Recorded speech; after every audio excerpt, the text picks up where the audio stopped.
तो आज बात करते हैं एक ऐसे शापित जहाज की। एक ऐसा जहाज जो गायब हुआ और जब लौटा तो उसने साइंस और टाइम के सारे नियम ही तोड़कर रख दिए।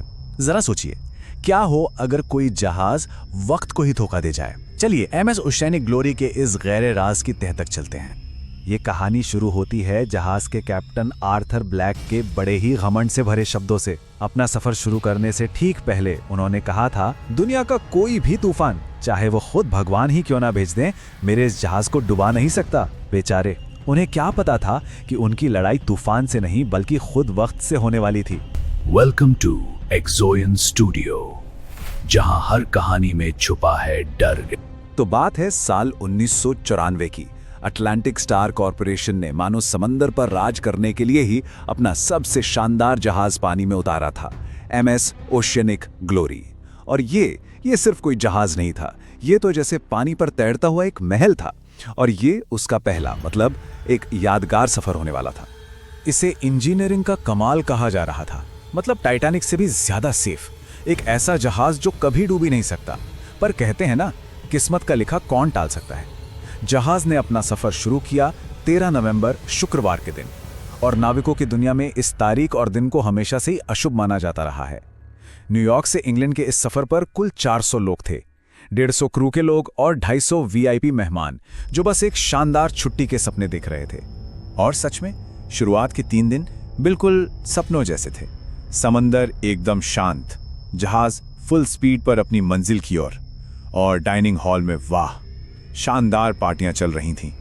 किसी को भी अंदाजा नहीं था कि ये सारी खुशियां बहुत जल्द एक भयानक सपने में बदलने वाली हैं। लेकिन वो जो खुशनुमा माहौल था वो ज्यादा देर टिकने वाला नहीं था। आधी रात का सन्नाटा, जब पूरे जहाज पर शांति छाई हुई थी, ठीक उसी वक्त समंदर की गहराइयों में कुछ जाग रहा था, कुछ जिसे कभी नहीं जागना चाहिए था।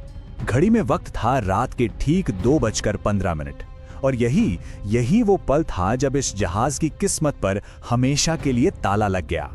कंट्रोल रूम में फर्स्ट ऑफिसर डेविड कार्टर की आंखें रडार स्क्रीन पर गड़ी हुई थीं।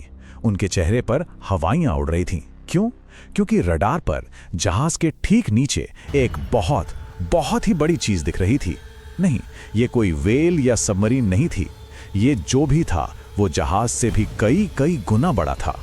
कंट्रोल रूम में जो दहशत शुरू हुई थी ना, वो अब आग की तरह पूरे जहाज पर फैलने वाली थी। जिसे लोग बस एक टेक्निकल प्रॉब्लम समझ रहे थे, वो असल में एक ऐसे डरावने सपने की शुरुआत थी जिससे कोई जाग नहीं सकता था। और फिर ठीक 3:15 पर जहाज ने जैसे दम ही तोड़ दिया। उसका पूरा का पूरा नेविगेशन सिस्टम ठप। कंपास की सुइयां गोल गोल पागलों की तरह घूमने लगीं। जीपीएस स्क्रीन पर लिखा गया नो सिग्नल, बाहर की दुनिया से हर कांटेक्ट खत्म। और जब घबराकर मदद के लिए एसओएस सिग्नल भेजा गया तो जवाब में कोस्ट गार्ड की आवाज नहीं आई, बल्कि हजारों लोगों की दिल दहला देने वाली चीखें सुनाई दी। और जैसे ये सब काफी नहीं था, अचानक समंदर से एक अजीब चमकता हुआ हरे रंग का रेडियो एक्टिव जैसा दिखने वाला कोहरा उठा, और उसने देखते ही देखते पूरे जहाज को अपनी गिरफ्त में ले लिया। उस अजीब कोहरे के अंदर इंसानियत जैसे खत्म होने लगी। लोगों को धुंध में बिना चेहरे वाले साए दिखने लगे जो बस उन्हें घूर रहे थे। डर अब पागलपन में बदल रहा था। थर्ड इंजीनियर मार्कस चीखता हुआ उसी कोहरे में भागा और फिर कभी वापस नहीं आया। बस उसके खून से सने कपड़े मिले। और फिर जहाज पर टाइम खुद पागल हो गया। जो खाना महीनों चलना था वो घंटों में सड़ गया।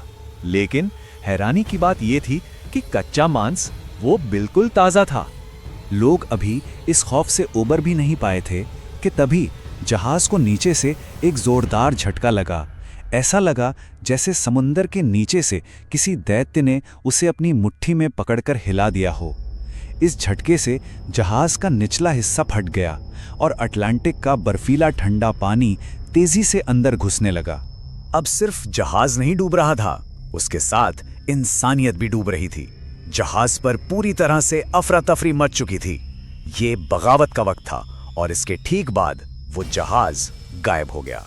कैप्टन ब्लैक ने जहाज छोड़ने का ऑर्डर तो दिया, पर तब तक बहुत देर हो चुकी थी। कोई रूल, कोई डिसिप्लिन, कुछ नहीं बचा था। बस एक ही जुनून था, अपनी जान बचाना। और इसी जुनून में फर्स्ट ऑफिसर डेविड कार्टर ने अपने ही कैप्टन पर बंदूक तान दी और लाइफ बोट्स पर कब्जा कर लिया। उस धोखे और भगदड़ के बीच सिर्फ 60 लोग कार्टर के साथ लाइफ बोट्स में बैठकर निकल भागे और पीछे उस डूबते हुए शापित जहाज पर 340 लोग, जिनमें औरतें और बच्चे भी थे, उन्हें अपनी किस्मत के भरोसे मरने के लिए छोड़ दिया गया। उधर उस डूबते हुए जहाज पर अपने केबिन में अकेले कैप्टन ब्लैक अपनी लॉग बुक में कांपते हाथों से आखिरी शब्द लिख रहे थे। उन्होंने लिखा, यहाँ वक्त पूरी तरह रुक गया है। हम नरक के दरवाजे पर हैं और वो हमें लेने आ रहे हैं। और बस MS ओशिनिक ग्लोरी उस पे फंसे 340 लोगों के साथ समंदर की गहराइयों में हमेशा के लिए दफन हो गया। खैर, कम से कम सबने यही सोचा था। लेकिन ये कहानी का अंत नहीं था। ये तो एक और पहले से भी ज्यादा अजीब शुरुआत थी। पूरे 3 महीने तक एक मैसिव सर्च ऑपरेशन चला। अटलांटिक का चप्पा चप्पा छान मारा गया, लेकिन जहाज का एक टुकड़ा तक नहीं मिला। आखिरकार उसे हमेशा के लिए खोया हुआ मान लिया गया। और फिर ठीक 9 महीने बाद एक ऐसी घटना घटी जिस पर यकीन करना नामुमकिन था। MS ओशिनिक ग्लोरी मियामी के पास समंदर में अचानक फिर से आ गया। पर यह वो जहाज नहीं था जो गया था। ये तो एक भूतिया मलबा था। उसकी हालत देखकर लग रहा था जैसे वो 100 साल से समंदर में सड़ रहा हो। पर इस मलबे के अंदर का नज़ारा उसने तो सबके होश ही उड़ा दिए। एक तरफ डाइनिंग हॉल की टेबल पर गरम खाना लगा था जिसमें से भाप निकल रही थी। दूसरी तरफ पूरे जहाज पर कंकाल और सड़ी गली लाशें बिखरी थी। 250 लोग जैसे हवा में गायब हो गए थे और 150 लोग जिंदा मिले, कोल्ड स्टोरेज में बंद, भूखे प्यासे और दिमागी तौर पर पूरी तरह टूट चुके। और यहीं से शुरू होता है इस कहानी का सबसे बड़ा और सबसे हैरान करने वाला रहस्य, जिसे द 315 पैराडॉक्स कहा जाता है। एक ऐसी पहेली जो साइंस के हर नियम को चुनौती देती है। जब बचाने वाली टीम ने फर्स्ट ऑफिसर डेविड कार्टर को बताया कि वो लोग 9 महीने बाद मिले हैं, तो वो पागलों की तरह चिल्लाने लगा। उसकी आंखों में खौफ और हैरानी साफ थी। वो चीखा, 9 महीने? ये क्या बकवास है? हमें तो गायब हुए सिर्फ 3 हफ्ते हुए हैं, सिर्फ 3 हफ्ते। अब ये कैसे मुमकिन है? यहाँ 2 अलग अलग टाइमलाइन चल रही थी। बाहर की दुनिया के लिए 9 महीने बीत गए थे, पर जहाज पर जो लोग जिंदा बचे थे उनके लिए सिर्फ 3 हफ्ते। और सबसे चौंकाने वाली बात, साइंस भी उन्हीं के साथ खड़ा था। मेडिकल एग्जाम्स ने यह कंफर्म किया कि उनके शरीर की हालत 9 महीने की भुखमरी वाली नहीं थी। उनकी बॉडी सच में सिर्फ 3 हफ्ते पुरानी भुखमरी दिखा रही थी। इस पूरी उलझन को समझने के लिए जरा इस टाइमलाइन पर एक नजर डालते हैं।